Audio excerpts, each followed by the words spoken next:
बड़ी बड़ी अखियाँ गौरा ऊँची तोर लीला गा। बड़ी बड़ी अखियाँ गौरा ऊँची तोर लीला गा। कैसे मेरा हुए गौरा भोला जी के साथ। कैसे मेरा हुए गौरा जोगिया के साथ। बड़ी बड़ी अखियाँ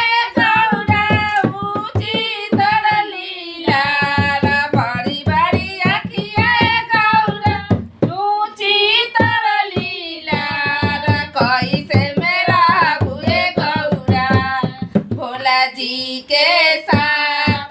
कैसे मेरा हुए गौरा भोला जी के साथ। कहियो ना पूछलू आमा, कहियो ना पूछलू आमा दिलवा के बात।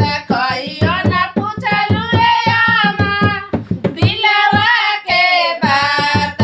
आजू का पूछलू आमा दिलवा के बात। आजू का पूछलू आमा दिलवा के बात। काजू का पूछलू आमा दिलवा के बात। भैया मोरा जानते आमा खूब खिसिया। भैया मोरा जानले आमा खूब खिसिया। भाभी मोरा जानलिए आमा हंसली ठाठाया। भाभी मोरा जानलिए आमा हंसली ठाठाया। भाभी मोरा जानलिए आमा हंसली ठाठा।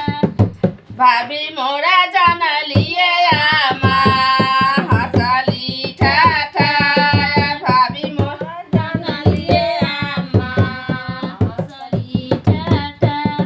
भैया तो रह गईले बेटी ऑफिसा नौकरिया। भैया तो